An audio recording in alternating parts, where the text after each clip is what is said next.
जय श्री कल्याण दोस्तों। स्वागत है आपका हमारे चैनल अम्बे कल्याण में।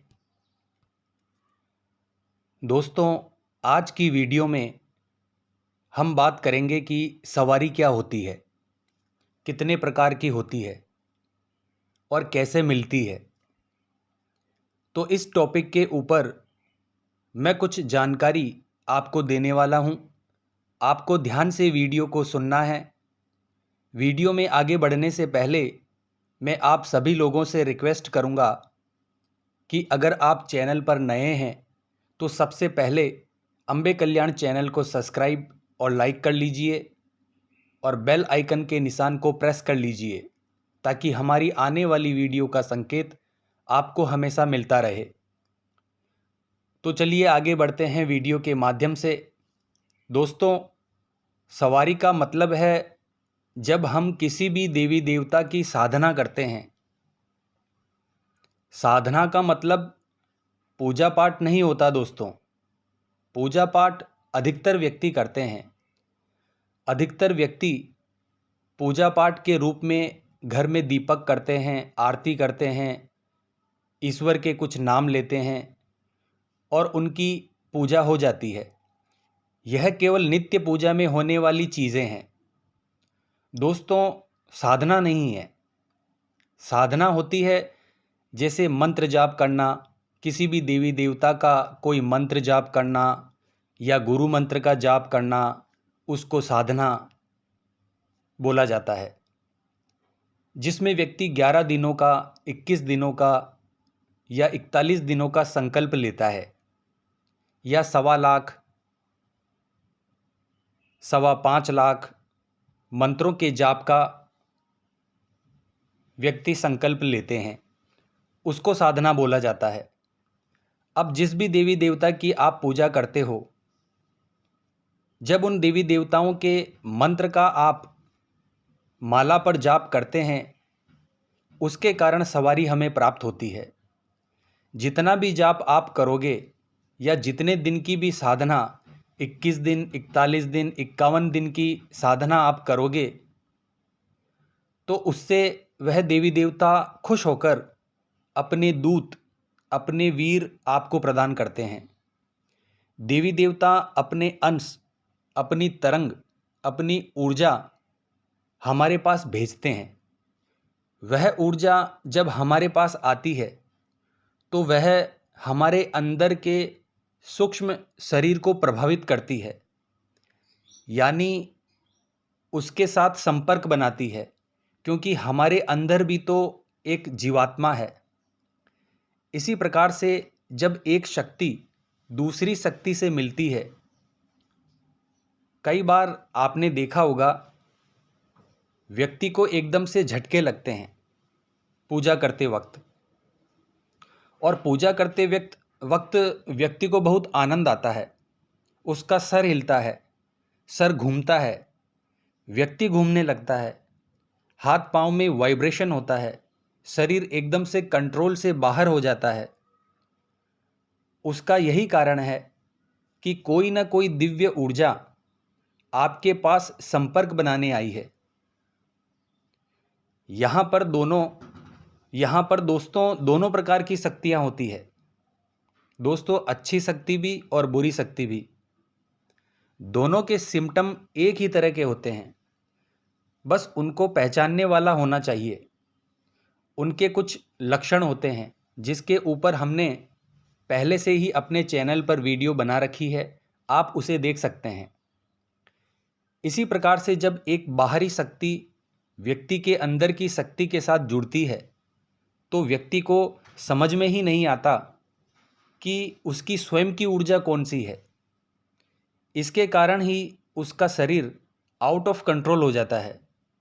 देवी देवता हमें जो अपनी तरंग, अपनी ऊर्जा, अपनी किरण प्रदान करते हैं, उसे ही सवारी बोला जाता है। इसे ही व्यक्ति अधिकतर बोलते हैं कि सवारी आना, या किसी व्यक्ति या किसी देवी देवता की सिद्धि प्राप्त करना, इसको ही सवारी बोला जाता है। अब यह कितने प्रकार की होती है? कुछ लोगों को आपने देखा होगा दोस्तों, वह अपने शरीर पर देवता बुलाते हैं, देवता बुलाकर किसी की पूछा देते हैं। आपने कई व्यक्तियों को देखा होगा जो अपने शरीर पर देवता को बुलाते हैं। देवता जब उनके शरीर पर आते हैं तो आपने देखा होगा उनकी आंखें घूम जाती है, शरीर पूरा लाल हो जाता है, शरीर पूरा गर्म हो जाता है, शरीर की एक एक नस दिखाई देती है। देवता आने पर उनका रक्तचाप बढ़ जाता है, चेहरे पर एक अलग सा तेज व्यक्ति के चेहरे पर नजर आता है, क्योंकि जिस भी देवी देवता की सवारी व्यक्ति के शरीर पर आती है तो उस देवता का जो स्वरूप होता है उसी के अनुसार व्यक्ति की जो बॉडी लैंग्वेज होती है, जो स्वरूप होता है, वह परिवर्तित हो जाता है। सवारी आने पर एक होता है दोस्तों, कोई शक्ति पास बैठकर समझाती है। वह शक्ति केवल साधक को ही दिखाई देती है और किसी को दिखाई नहीं देती। कोई भी सामने वाला व्यक्ति होता है, वह शक्ति उस साधक को बता देती है कि यह व्यक्ति यहाँ से आया है, इसको यह परेशानी है, इसको यह उपाय बता दो, और फिर वह साधक बोलता है। इसके बाद एक होता है दोस्तों कान में बताना, यानी वह शक्ति है तो पास पर साधक को भी नहीं दिखाई देती, सिर्फ साधक के कान में आवाज आती है कि यह बता दे, यह बोल दे, यह उपाय बता दे, यह व्यक्ति इस काम से आया है, यह व्यक्ति वहाँ से आया है, इस व्यक्ति को यह परेशानी है। यह सारी बातें शक्ति साधक के कान में बोलती है। इसके अलावा कई साधक होते हैं जो उच्च कोटि के लेवल के होते हैं दोस्तों, जिनकी दिव्य दृष्टि जागृत हो जाती है, तो उनके सामने पूरी पिक्चर चलती है। अगर आपको पितरों की परेशानी है तो आपके आते ही आपके पितर का चेहरा उनके दिमाग में आ जाएगा। तुरंत उस साधक को पता लग जाएगा कि आपके यहाँ पितरों की परेशानी है, और वह सारी बातें आपको सच बताएगा। जो अच्छे लेवल का साधक है, जो दरबार वगैरह लगाते हैं, उनको यह सिद्धि प्राप्त होती है। यह ऐसे ही नहीं प्राप्त होती है, इस सिद्धि को प्राप्त करने में समय लगता है। कुछ लोगों को आभास होने लगेगा, उनको न तो वह शक्ति दिखाई देती है, न उनके कान में आवाज आती है, और न ही कोई देवता उनके शरीर पर आ रहे हैं, लेकिन वह शक्तियां साधक को आभास करवाती है। वह साधक जो पास में बैठा व्यक्ति होता है, उस व्यक्ति से उसका नाम, उसके पिता का नाम, वह कहाँ रहता है, इस प्रकार की जानकारी पूछता है। यह बताते ही तुरंत वह शक्ति साधक को बता देगी कि इस व्यक्ति को क्या परेशानी है और इसके समाधान के लिए इस व्यक्ति को क्या बताना है, यानी सामने वाले व्यक्ति को क्या बताना है। वह शक्ति साधक को आभास करा देती है उन चीज़ों का। अपने आप साधक के मन में विचार आते हैं। कोई आवाज़ सुनाई नहीं देगी, कोई देवता दिखाई नहीं देंगे, सिर्फ मन के विचारों के द्वारा ही साधक सामने वाले व्यक्ति की सारी परेशानियां और उपाय बता देते हैं। यह अधिकतर तब होता है जब अगर किसी व्यक्ति के गुरु आशीर्वाद रूप में शिष्य पर कृपा कर दे, तो आशीर्वाद स्वरूप भी यह सवारी व्यक्ति को प्राप्त होती है गुरु के द्वारा।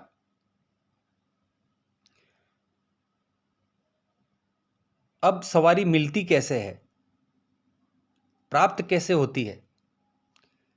जब हम किसी देवी देवता की साधना करते हैं 11 दिन, 21 दिन, 41 दिनों तक उस देवी देवता के नियम, पूजा पाठ, मंत्र जाप, सभी चीज विधि विधान से सात्विक रहते हुए, ब्रह्मचर्य का पालन करते हुए साधना करते हैं, तो देवता खुश होकर अपनी तरंग, अपनी ऊर्जा, अपनी किरण व्यक्ति को प्रदान करते हैं, और हमारे शरीर पर या हमारे पास कोई सवारी आ जाती है। और इस प्रकार से हमें सिद्धि मिलनी शुरू हो जाती है। अब जो सवारी आपकी पूजा पाठ से प्रसन्न होकर आई है वह अनियंत्रित सवारी होती है दोस्तों। वह सवारी फिर व्यक्ति को अपने अनुसार चलाती है।